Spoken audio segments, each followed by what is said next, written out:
Hi. நான் இன்னைக்கு எனக்கே ஒரு புது டாஸ்க் அசைன் பண்ணிக்கிட்டேன். பகவான் ஸ்ரீ ரமண மகரிஷியை பற்றி டெய்லியும் 2 or 3 மினிட்ஸ் நம்ம ஷேர் பண்ணலாம் அப்படின்னு. சின்ன வயசில் படிச்சிருக்கேன். நான் ரமண மகரிஷியோடைய பயோகிராஃபி படிச்சிருக்கேன்.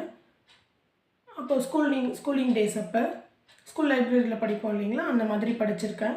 அப்போது படித்தப்போ பெருசாக ரொம்ப புரிஞ்சுதா அப்படின்னா அந்த ஸ்டேஜ் அண்ட் ஏஜில் நமக்கு அதெல்லாம் ரொம்ப டீப்பாக புரியல. பட் ஏதோ ஒன்று அவருடைய பர்த்து, அவர் எப்படி இங்கே வந்தார், அந்த மாதிரி சில கண்டென்ட் எல்லாம் ஓரளவுக்கு புரிய வந்தது.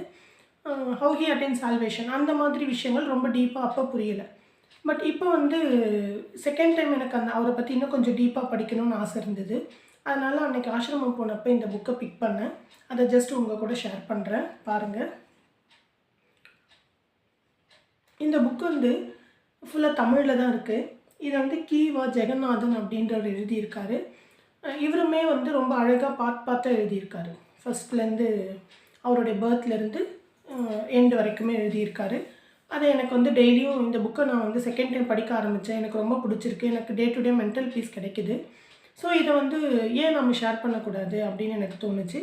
அதனால் உங்களோட ஷேர் பண்ண ஆசைப்படுறேன். நீங்களும் இதை டெய்லி ஒரு 2-3 மினிட்ஸ் உங்களுக்கு இன்ட்ரெஸ்ட் இருந்தால் நீங்களும் கவனிக்கலாம்.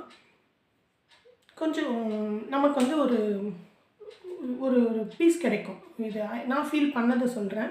இதில் எத்தனை பேருக்கு அந்த மாதிரி ஃபீல் இருக்கும் அதெல்லாம் எனக்கு தெரியல. பட் ஆனால் எனக்கு இதை படிக்க ஆரம்பித்த அப்புறம் ஏதோ ஒரு காம்னஸ் என் மைண்டுக்குள்ளே தோண ஆரம்பிச்சிது.